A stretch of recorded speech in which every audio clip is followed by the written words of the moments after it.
오늘은 3월 21일 하나님의 말씀을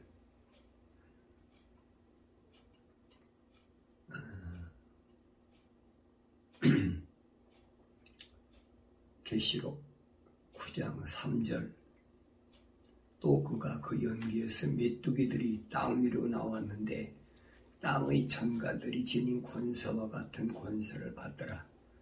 그들에게 명령이 내려지기를 땅의 풀이나 또 어떤 푸른 것이나 어떤 나무도 해치지 말고 다만 그들의 이마에 하나님의 인장으로 표시받지 아니한 사람들만 해치라고 하더라.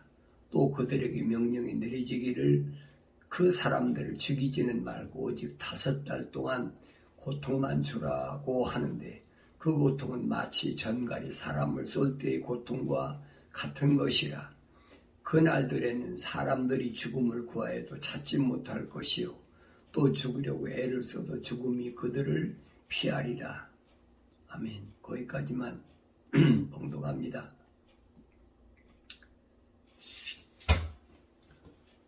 구약의 마지막 선지자 그러면 침례 요한을 가리킵니다. 침례 요한. 그 침례 요한은 어느 때 등장한 사람이냐? 바로 이스라엘 백성들이 간절히 사모하고 기다리던 메시아. 그 메시아가 오기 직전에 다시 말하면 구약과 신약을 연결하는 하나의 그 교량 역할을 하는 브릿지 역할을 하는 그런 사람이었습니다. 근데 그 침례 요한이 요단강가에서 침례를 받으러 오는 이스라엘 백성들에게 뭐라고 말하느냐? 이 독사의 세대라 그랬습니다. 독사의 세대. 왜 독사의 세대라고 했느냐? 어떤 사람은 독사의 새끼들아 그랬는데 성경의 원문은 독사의 새끼들이 아니라 독사의 세대라고 그랬습니다. 그래서 왜 독사의 세대라고 했느냐? 이 성경에 보면은 독사라는 이 칭호를 받은 이 야곱의 이스라엘의 12아들 가운데 독사라고 길가에 있는 독사라고 그렇게 칭함을 받은 게 뭐예요? 단지파입니다. 그게. 그래서 우리가 이 독사의 세대라고 하면서 침례 요한이 외친 게 뭐냐? 회개하라. 회개하라. 원문으로 보면 메타노니아. 회개하라. 내 생각과 마음과 삶의 가치관이 이제는 이방신을 섬기는 데서 하나님적으로 바꾸라는 겁니다. 독사의 세대라는 말은 단지파를 가리켰는데 단지파는 야곱의 아들 가운데 누구에서 나왔습니까? 그게 라헬의 몸종 비라에서 몸에 나온 게 단지파입니다.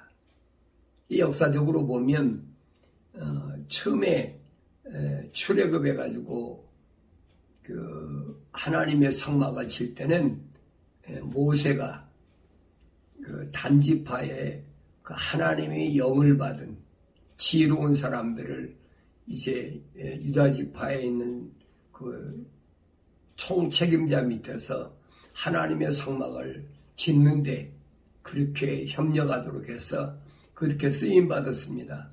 그런데 이 단지파는 이제 그 사사기 재판관기라고 그러죠. 재판관기에서 보면은 이 단지파는 무슨 짓을 했느냐? 이 단지파는 우상 섬기는 데 앞장섰어요.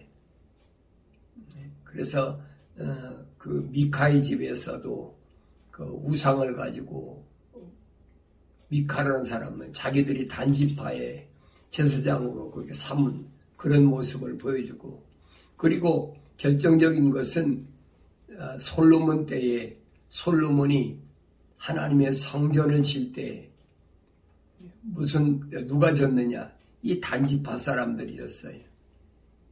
그때는 모세 시대의 그 지혜가 총명한 지혜로운 거룩한 단지파 사람이 아니라 우상 숭배하는, 우상을 전문으로 섬기는 그런 사람들이 그 단지파였습니다. 그래서 그런 속에서 솔로몬의 성전을 지었기 때문에 솔로몬의 성전이 우상을 섬기는 그런 곳이 됐고, 그로 인해서 솔로몬의 성전이 무너졌다 하는 것을 역사적으로 우리에게 보여줍니다.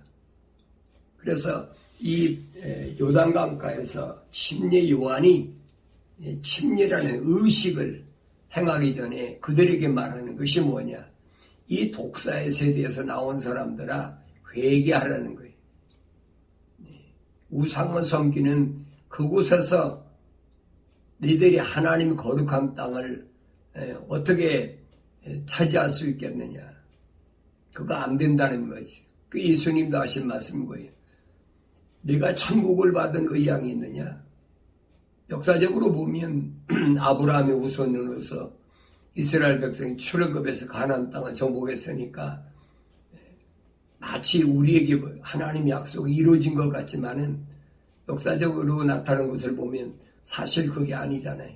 그래서 침례 요한 때까지는 그렇습니다. 침례 요한 때까지는 예수님이 하신 말씀이 천국은 폭력으로 침노하는 것으로 그렇게 되어 있다는 거예요. 이스라엘 역사가 그러니까. 그래서 폭력을 써가지고 가나안을 점령해가지고 하나님의 거룩한 뜻이 이루어진 것처럼 그렇게 보였기 때문에 예수님 하신 말씀이 거예요. 침례 요한 때까지는 폭력으로 그렇게 천국을 탈취하는 것으로 생각하지만은 그건 아니라는 거예요. 그러니까 복음을 우리가 올바로 잘 들어야 돼요. 천국을 받을 의향이 있긴 있는데 그러면 내가 어떻게 가야 천국을 올바로 갈 수 있겠느냐? 아버지 집을 올바로 갈 수 있겠느냐 하는 겁니다. 이 요단강은 출애굽한 이스라엘 백성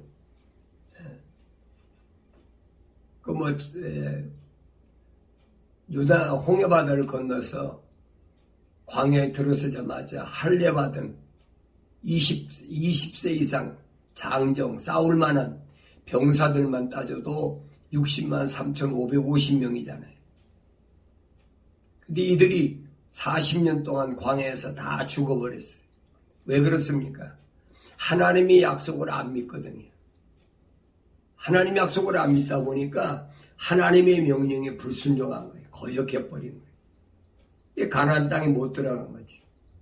여호수아 갈렙 빼놓고는 하나도 못 들어갔어요. 바울은 이런 부분들이 우리에게 본으로 보여주고 있다. 역사적인 사실을 우리에게 본으로 보여주고 있는데 그걸 올바로 알라는 겁니다. 그래서 요단강에서 침례 요한이 했던 말, 회개하라. 예수님도 마찬가지. 회개하라. 초대교회 사도들도 한결같이 회개하라. 회개하라는 거예요.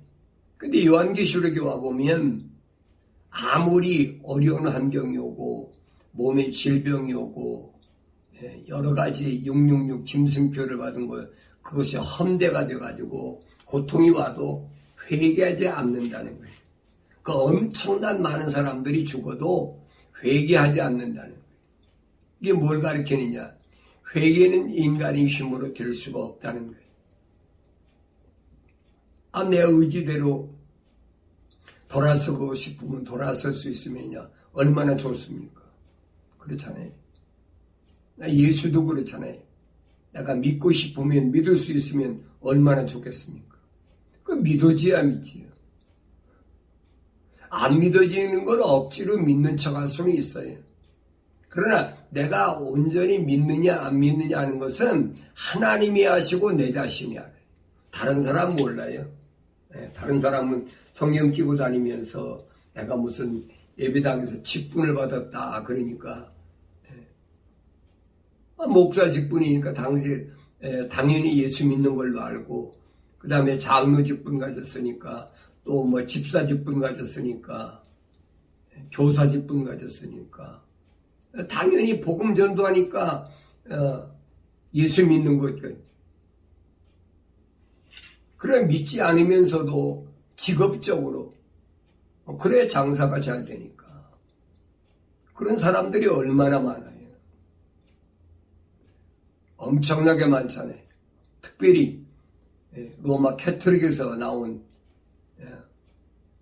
그 개신교 그 목사들이 직업적으로 목회하면서 그 얼마나 많아요. 그들이 회개하라고 하니 회개하라. 회개하라고 그러면 사람들이 안 모여요. 다 가버리지. 뭐 내가 논리적으로 합리적 사고를 가지고 사람들의 감성을 자극해가지고 사람들의 마음을 미혹해가지고 장사할 수는 있어도 자기도 회개 안 했는데 남 보고 회개하라면 그 회개가 됩니까? 안 되지요. 그러니까 회개할 말 안 하는 거예요. 그게 특징이란 말이에요. 메시아가 올 때가 사모하고 기다리고 있는데 메시아가 올 그때가 됐는데 7일에가 지나고 60일에가 지나면 분명히 기름 부음 받은 자가 온다라고 다니엘을 통해서 하나님께서 이스라엘 백성에게 계시하셨잖아요.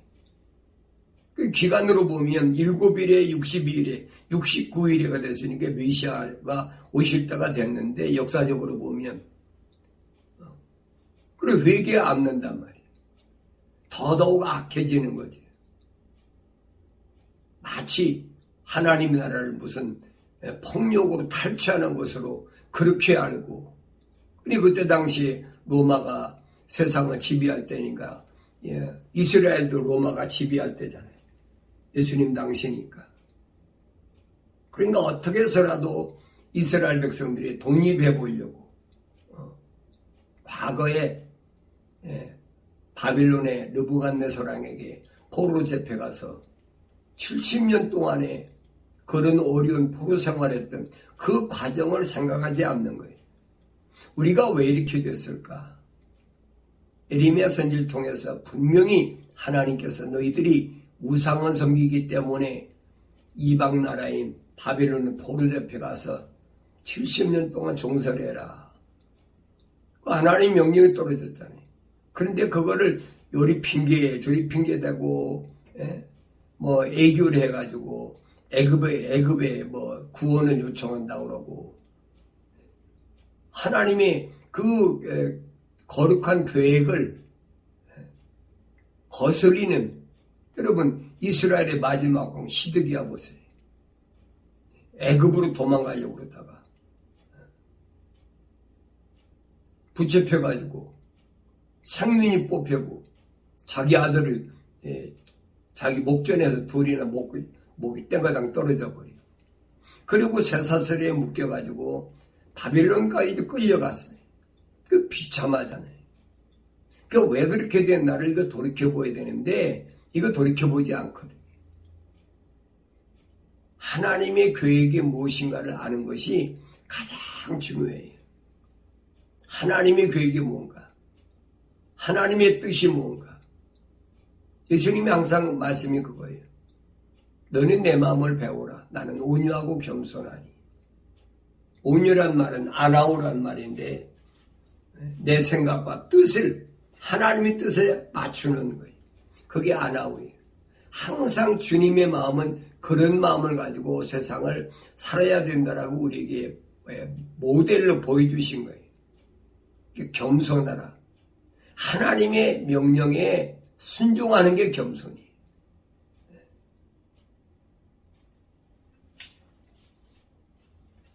성경에서 가르쳐주고 있는 온유와 겸손이 우리가 알고 있는 언어적으로 온유와 겸손하고는 너무 다르다니 말이에요. 그걸 우리가 올바로 알아야 돼. 올바로 깨닫지 못하면 잘못된 곳에 우리가 고개를 숙이고 잘못된 곳에 무릎을 꿇게 되고 그 마치 겸손하다고 할 때 목사들이 설교할 때 뭐라고 그러냐. 나도 그렇게 배웠으니까.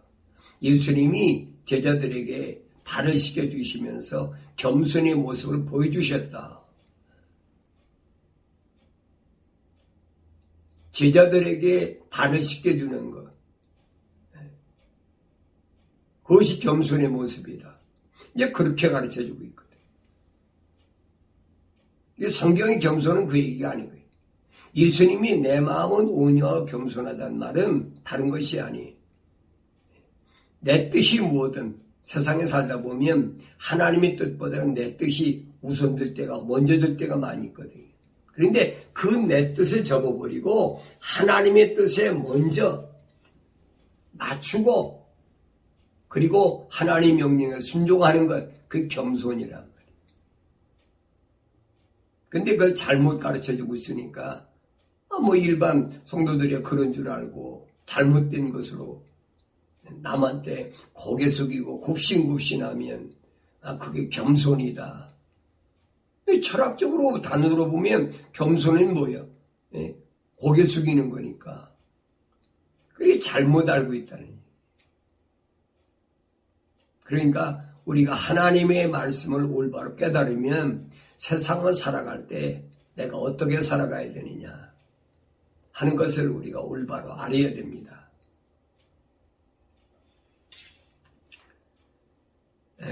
구약의 마지막 선지자 침례 요한이 외친 것, 회개하라.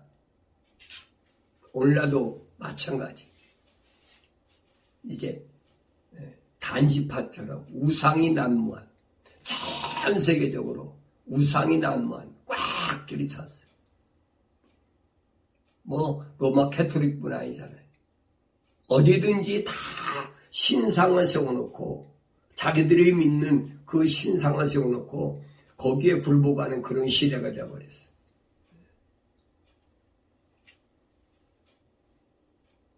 그러니까 이런 시대에 소위 말하면 독사의 세대, 그러니까 이런 세대가 뭘 가래? 초림예수뿐 아니라 재림예수가 오실 때가 됐다 하는 것을 우리가 올바로 알고 이 시대를 살아가는 우리에게 복음이 무언가? 회개하라, 회개하라. 천국이 가까웠다, 회개하라.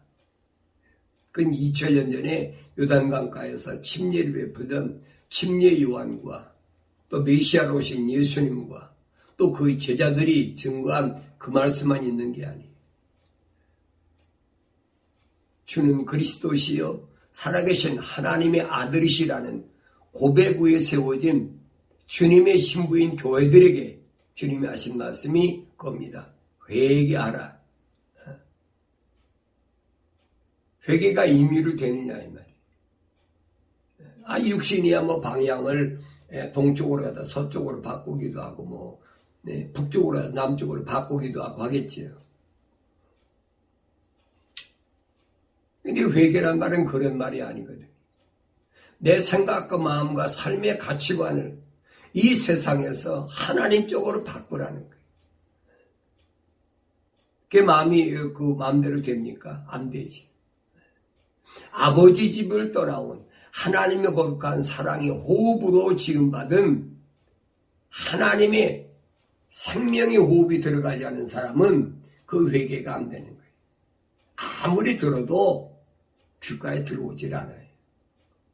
그저 이 세상에서 어떻게 하면 성공하고 이 세상에서 어떻게 하면 내가 출세하고 어떻게 하면 많은 사람들한테 내가 존경받고 존경받고 대우받으려니까 뭘 잘해야 돼? 돈이 많이 될 거 아니에요. 돈이.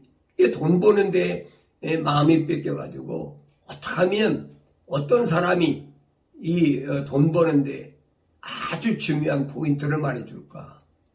거기에 귀를 기울이고 있거든요. 내가 못됐으면 내 다음 때 내 자녀들에게는 내가 꼭 이루어줘야 되겠다. 그런 마음 갖고 사는 사람들이 얼마나 많아요. 미국에 여기 온 사람들도 그런 사람이 많이 있잖아요. 한국에서 그냥 그럭저럭 살았는데 내 다음 때 가서는 지금 미국에 지금 선진국에 가서 아메리칸 드림, 꿈을 좀 이루어봐야 되겠다. 그래서 온 사람들이 상당히 많이 있어요. 그뿐 아니죠.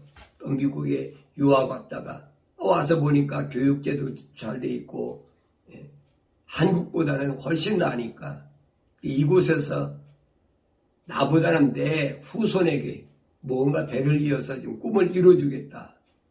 그래 정착한 사람도 많이 있잖아요. 그래서 미국에 사는 사람들이 아마 한국인뿐 아닐 거예요. 아마 전 세계 사람들이 다 마찬가지지. 미국 역사에 뭐 300년도 안 되는데 우리나라 역사와 비교하면은 10분의 1도 안 되죠. 그런 나라에 왜 세계 사람들이 몰려와서 선호하고 미국에 못 들어와서 아우성이냐. 그거 전부 육신적인 거거든요. 그러니까 우리가 성경을 잘못 알면 이 세상에서 뭔가를 내가 이루겠다고 생각하고 잘못된 길로 가기 쉬우니까 항상 하나님 말씀을 가까이 하고 하나님께서 내게 명령하신 것이 무언가, 하나님께서 내게 주신 내가 해야 될 일이 무언가 하는 것을 언제든지 잘 기억하시고 여러분들이 어느 곳에 있든지 한국 땅에 살든지 미국 땅에 살든지 뭐 남미에 살든지 아니면 아프리카에 살든지 어느 곳에 살든지 그거 상관없어요. 중요한 것은 내가 하나님의 약속을 믿고 하나님의 명령에 순종하는 그런 사람으로 회개하느냐. 그럼 어디든지 주님께서 책임지겠다고 약속하셨으니까. 그러니까 요한계시록 보면 그랬잖아요. 언어와 민족과 백성과 족속이라. 그러니까 전 세계인 어디에 있든지 간에 하나님의 거룩한 생명 호흡으로 지음받은 사람은 하나님의 진리 말씀을 들을 수 있는 기회가 주어질 때 돌아선다는 거예요. 쉽게 돌아섭니까? 안 돌아서지. 듣긴 많이 들어요. 그리고 자기 나름대로 열심히 회개한다고 몸부림치면서 금식 기도도 하고 또 그걸 노래 가지고 또 구약에 있는 이스라엘 백성들에게 하나님 앞에 나올 때 빈손으로 나오지 말라고 그랬다. 제물 드려라.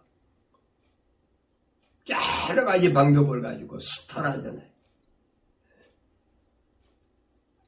이게 성경 전체를 우리가 올바로 알아야 되는데 잘못된 걸 가르쳐요.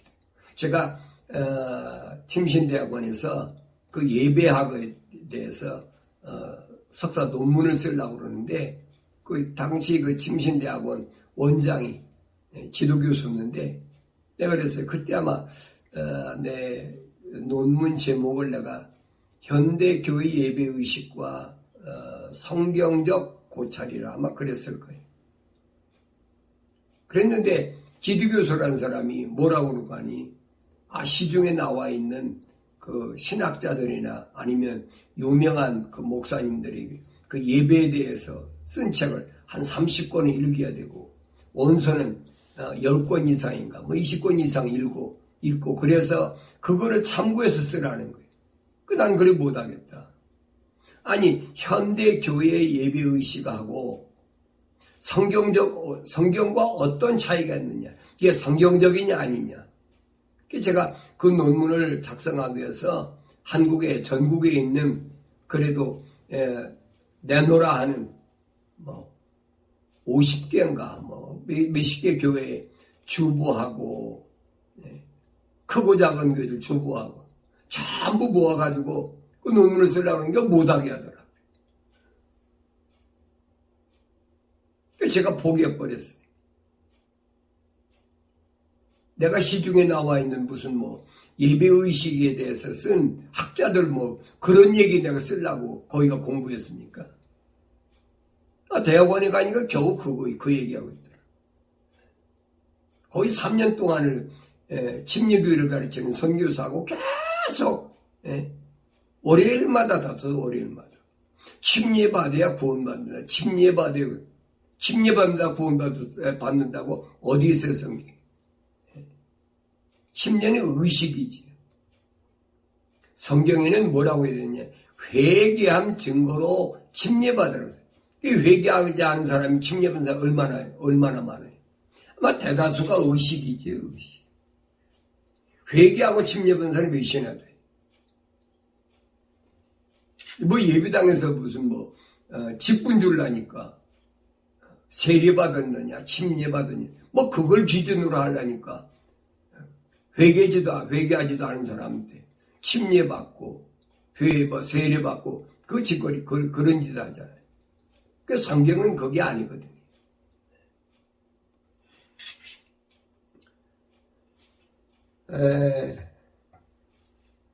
우리가 생각해 보면 주님의 약속을 믿지 않고 주의 명령에 거역하는 불순종하는 사람, 이 사람이 내 입장에서 보면 그래요. 제일 불쌍하고 또 이런 말을 들을 수 없는 사람, 또 이런 말씀을 마음속에 기록할 수 없고 이런 말씀을 증거할 수 없는 이 사람이 누구냐? 가장 미련하고 어리석은 사람이다. 성령 받아야 깨달아지지. 성령 받으려면 회개 안 하면 성령 안 받거든. 성령 오시질 않거든. 회개하여 성령 오시지.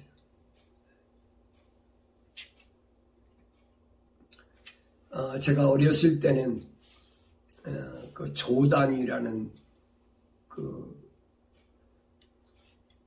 숫자상에 조라는 말 잘 안 썼어요. 수학 시간에 이제 100만, 1000만, 억. 그러면 이제 억 위에는 이제 조가 있다. 이제 그렇게만 배운 것을 기억하고 있는데, 그 일반 생활할 때도 마찬가지.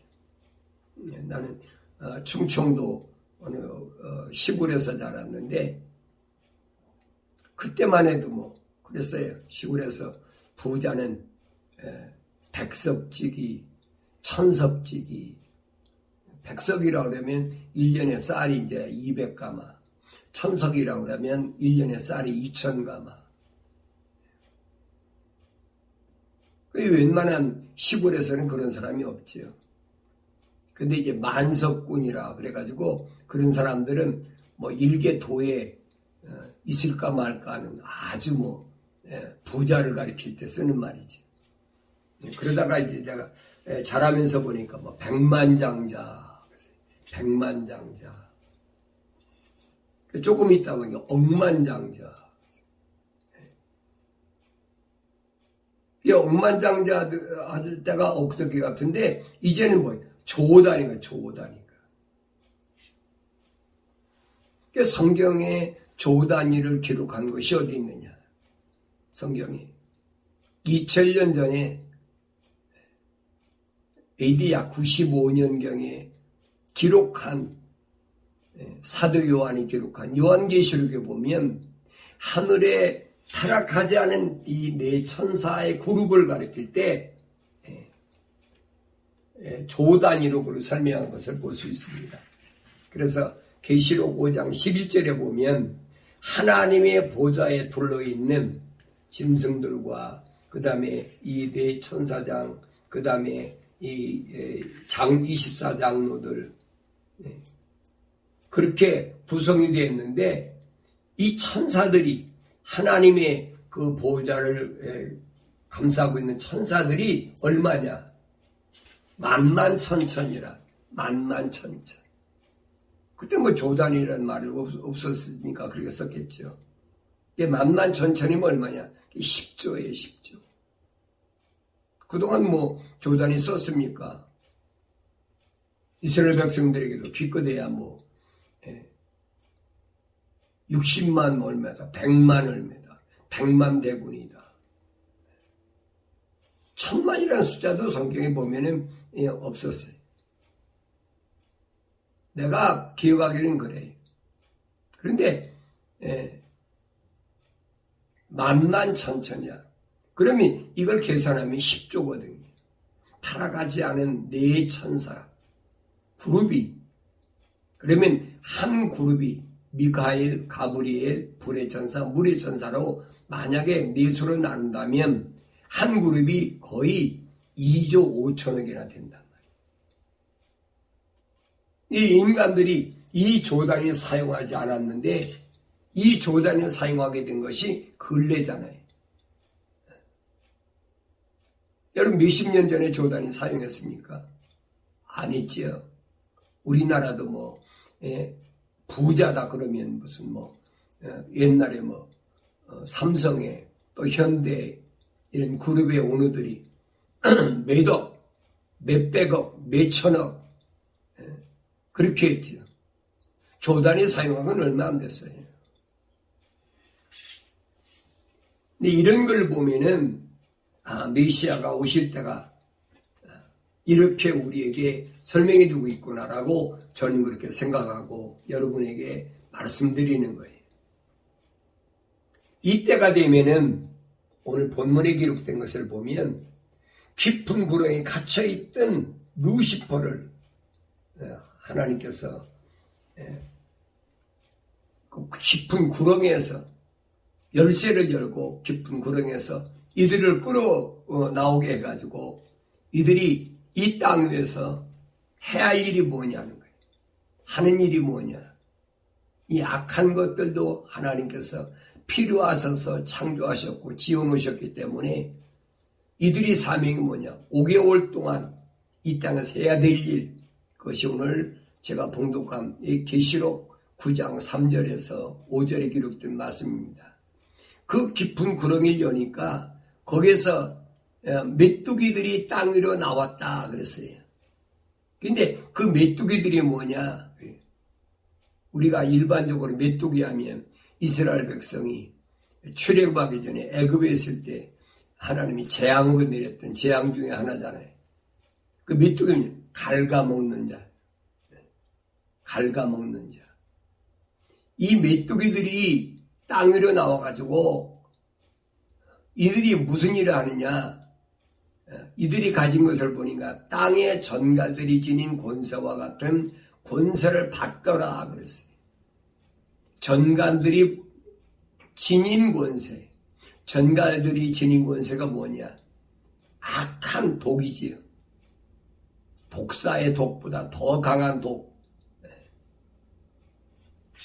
그래서 이 악한 전갈이 지닌 권세를 갖던 권세를 지닌 메뚜기들에게 뭐라고 명령이 내려졌느냐.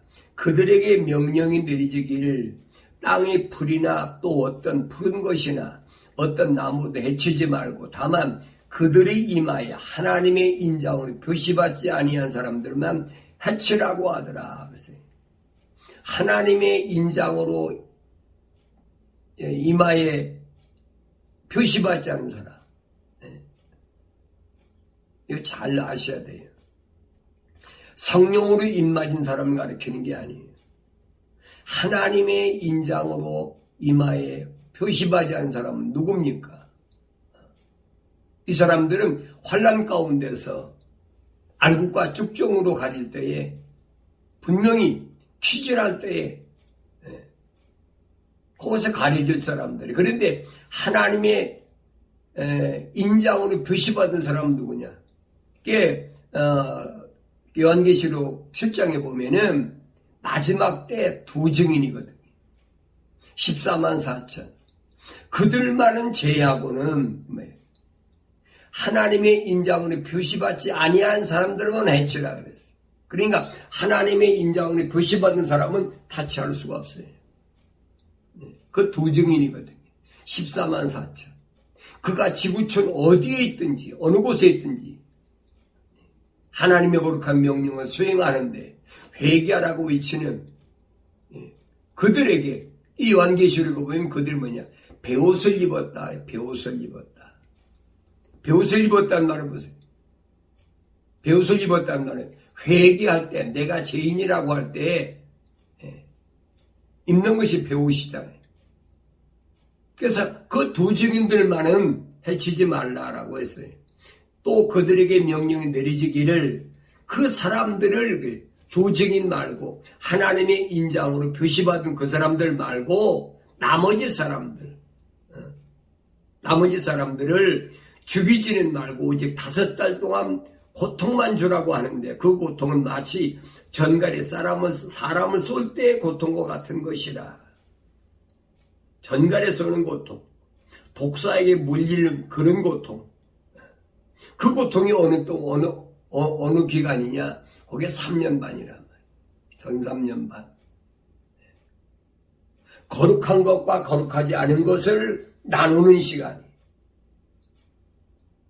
그러니까 내 자녀, 부모, 형제, 남편, 아내 아무리 가까워도 이건 어쩔 수가 없는 거예요.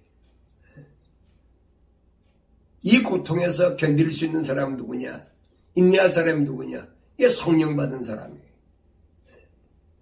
고통이 없는 게 아니에요, 여러분. 노아가 방주를 졌다고 또 고펠나무로 방주 짓고 역청으로 안팎고 칠해가지고 홍수가 나니까 배 안에 들어가서 물 위에 떠 있다고 노아가 고통이 없습니까? 고통이 있어요, 여러분. 그러나 견딜 수 있는 고통이죠. 견딜 수 있는 고통. 우리가 잘못 알면 안 돼요. 방주를 짓지 않은 사람들은 그 고통 속을 못 견디는 거예요. 방주를 진 사람은 견딜 수 인내하는 거지. 5개월 메뚜기 날릴 때. 그러면서 5달 동안 오직 5달 동안 고통만 주라고 하는데 그래서 5개월 메뚜기 환란.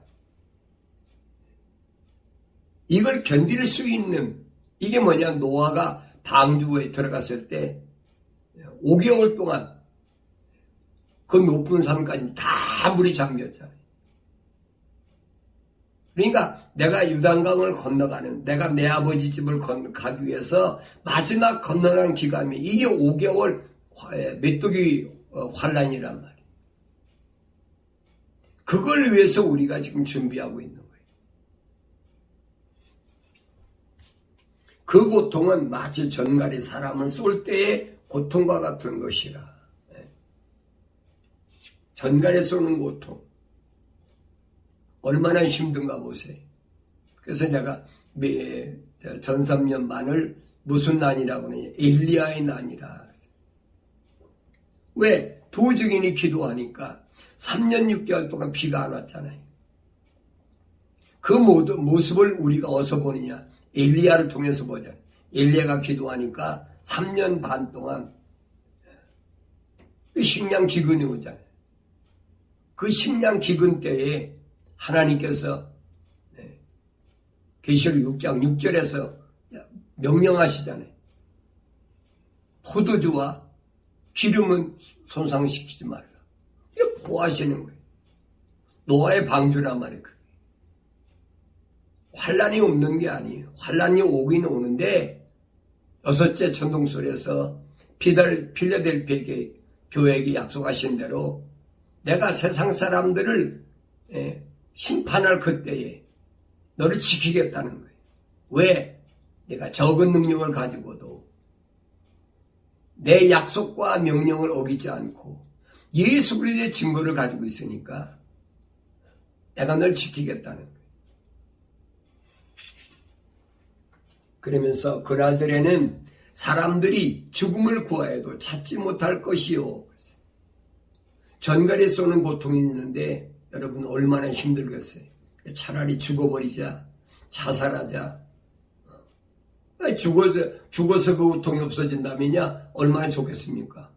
그런데 죽으려 애를 써도 죽음이 그들을 피하리라. 죽어질 수 없는 고통의 세월. 그런데도 회개하지 않거든요. 그러니까 회개할 사람과 회개하지 않은 사람은 다 구분돼요. 환난이 왔다고 여러분 회개하는 게 아니에요. 그래서 지금 우리가 뭐 할 때냐? 방주를 짓는데 하나님의 명령대로 짓느냐 안 짓느냐? 밖으로 안으로 역청을 칠해가지고 절대 세상 물이 들어오지 못하도록. 뭐 홍수는 하나님이 예정된 거니까. 안 듣는 사람들이 와서 붙여요. 안 듣는 사람들이야 세상이 점점 이제 구닥다리 아날로그 시대에서 이제는 디지털 시대로 살기 좋은 시대로 바뀌는데 구닥다리 같은 그런 소리 안 했냐? 그거 알 수가 없어요. 왜? 들을 수 있는 귀가 없으니까. 세상 신이 귀를 가려버렸어. 그러니까 할례받지 못한 귀니까 들을 수가 없는 거예요. 저거 또 떠드는구나. 그리고밖에 안 들리니까. 그러니까 어떻게 하면 내가 육신의 정욕, 안목의 정욕, 생의 자랑, 이 세상에서 내가 뭔가 내 육신이 모든 사람들에게 존경받고 모든 사람들에게 인정받고 그러기 위해서 우리는 많이 공부해가지고 또 많은 공부도 좋은 이름 있는 명문 학교에서 석사 박사학위 받아가지고 이름 있는 그런 스펙을 써가지고 자랑하고 싶고 그렇잖아요. 그게 내가 보는 안목의 정의와 눈에 보이는 것을 내가 다 취득해가지고 만족해 보겠다는 거예요.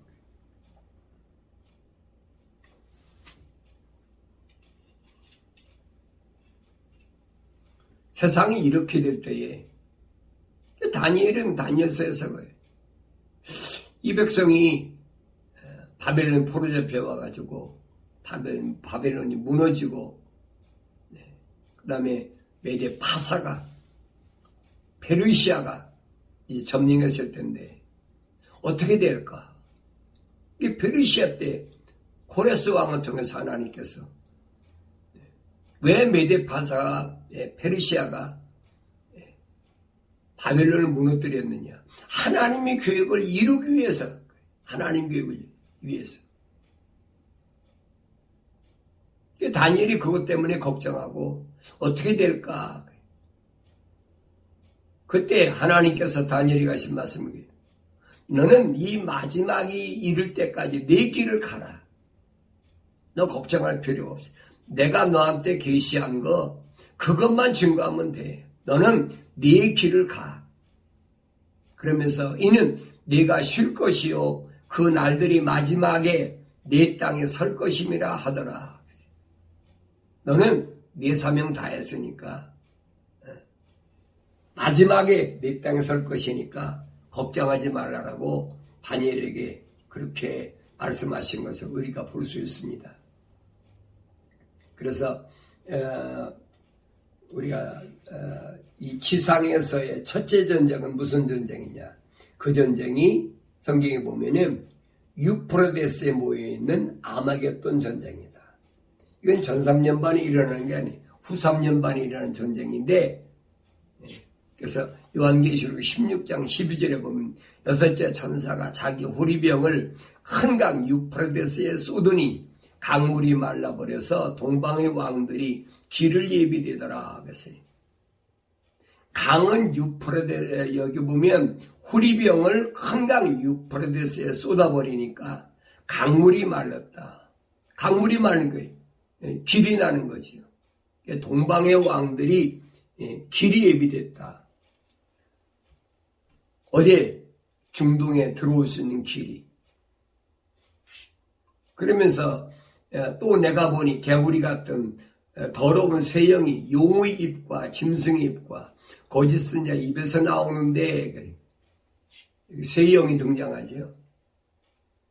붉은 용의 입과 적그리스도 짐승의 입과 거짓 선자 입에서 나온다. 그대로 아주 요한계시록 그대로 나와 있어요.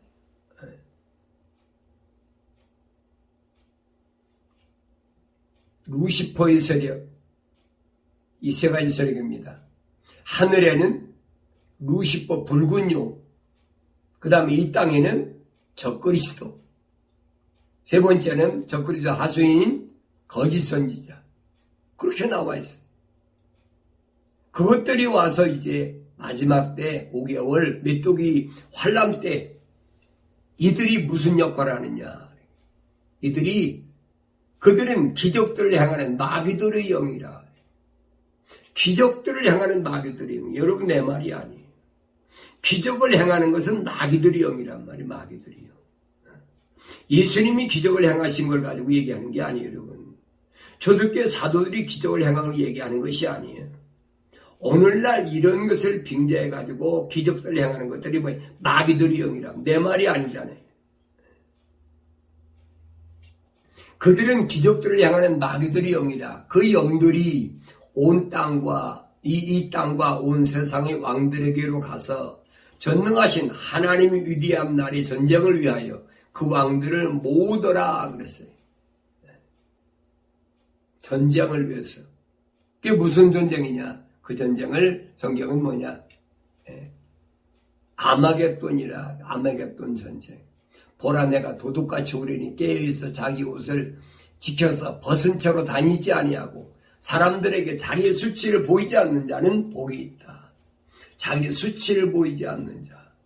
하나님의 약속을 믿지 않고 하나님 명령에 거역함으로 인해서 벌거벗은 수치. 이 수치를 보이지 않는 자가 복이 있다는 거예요. 다른 게 복이 아니에요.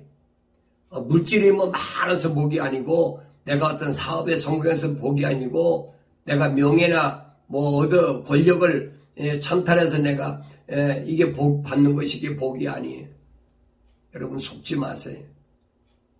하나님의 약속과 하나님 명령에 온전히 순종함으로 인해서 내 더러운 수치를 아담이 잃어버렸던 벌거벗은 수치를 가려야 되지.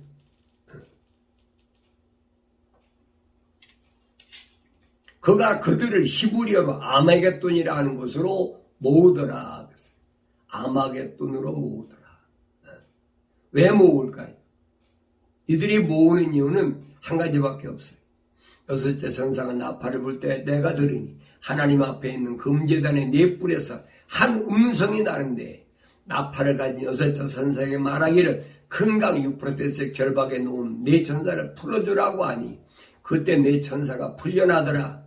그들은 사람들이 3분의 1을 죽이려고 연월 일시를 위하여 예비해 둔 자들이더라. 사람들의 3분의 1을 죽이기 위해서 연월 일시에 예비된 자들. 그래서 이들이 뭐냐? 동방으로 가기 위한 그 유프라테스에 호리병을 쏟으니까 길이 열려버리는 거예요.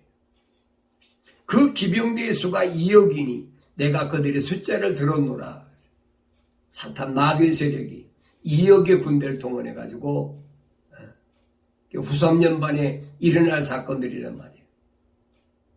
또 내가 환상 가운데 말들과 그 위에 탐자들을 보았는데 그들은 불과 제신스와 유황으로 된 흉배를 지녔으며 말들이 머리는 사자들이 머리 같고 그들의 입에서는 불과 연기와 유황이 나오더라.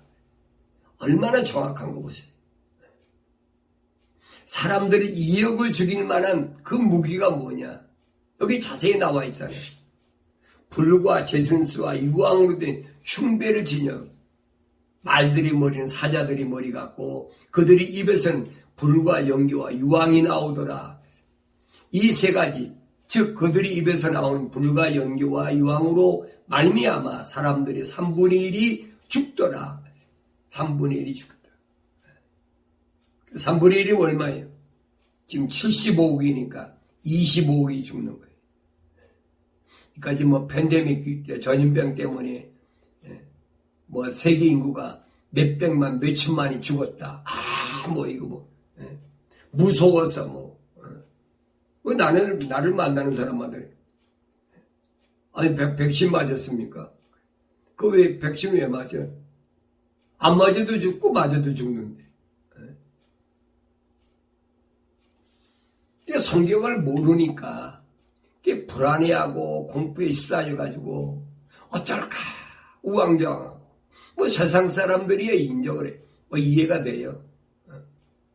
그러나 적어도 하나님의 백성이라는 하나님의 종이라는 사람들이 그런 것 때문에 우왕좌왕하고 뭐 팬데믹 때문에 예배를 못 드리게 한다. 예배를 못 드리게 한다니까 뭐 암자 못 모이니까 장사가 안 되는 거지요. 예배당이 문 닫는 게 많지요. 예배당이 문 닫으면 뭐예요? 목사들은 뭐 밥줄 떨어지는 거지. 그게 심각하잖아요.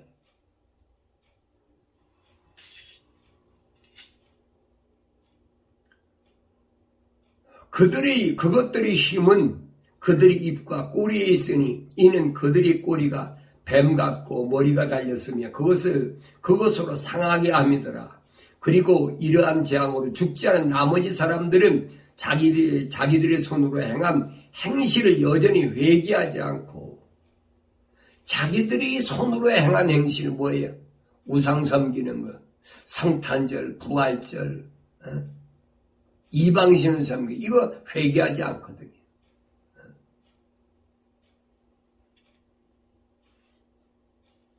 뭐 거짓 사도들의 신앙 고백이라 이거 회개하지 않아요. 마귀들과 보지도 듣지도 걷지도 못하는 금은 돌과 나무로 된 우상들에게 경배하기를 그치지 아니하며 또 자기들이 살인과 마술과 음행과 도둑질을 회개하지 아니하더라. 회개하지 않는다. 이것이 지상에서 다시 말하면 주님이 오시기 전에 일어날 지상에서의 7년 대환란이 마지막 전쟁이에요. 이 마지막 전쟁이 끝나는 것이 아니에요. 천년왕국이 끝나면 또 한 번의 전쟁이 있어요. 또 한 번의 전쟁. 성경이 우리에게 뭘 말씀해 줬는지를 올바로 알면 여러분들이 지금 살아가는 데서 어떤 환경의 변화나 어떤 그런 팬데믹이라든가 어떤 전쟁이라든가 뭐 이런 것 때문에 위협이 온다고 그래요. 두려워할 이유가 없잖아요. 하나님이 약속을 해놓으신 게 있으니까. 내 아버지가 약속을 해놓으셨잖아요. 내가 너를 지킬 테니까 걱정하지 말아라. 내가 나그네 같은 이 세상을 살아가는 동안에 순례자에게 길을 행할 때에 하나님 약속하셨어요. 세상에 너 절대 다쳐하지 못해. 두려워하지 마라. 기근이 와도 그건 어차피 건너야 될 강이야. 전갈에서 오는 아픔이 있는 그런 환란이 올 때를 대비해서 노아가 방주 짓듯이 너 고펠나무로 방주 짓고 안팎으로 역청으로 칠해가지고 이 환란을 대비해라. 그 환란을 대비하는 게 뭡니까? 세 가지 기억하세요. 육신의 정욕, 안목의 정욕, 생의 자랑이. 이게 끊어지지 않으면 그 사람은 성령 받은 사람이 아니에요. 자기가 아무리 성령 받았다고 은사를 내세우고 별의별 짓을 다 해도 그건 여러분 거짓인 걸 알아야 돼요. 그래서 여러분들이 날마다 하나님의 진리의 말씀 속에서 하나님 거룩한 뜻을 이루는 그런 능력을 간절히 기도하고 또 성령이 내 안에 오셔서 그런 능력을 내게 주심으로 인해서 환경에서 승리하는 기쁨이 충만한 그런 삶을 영위하기를 바랍니다.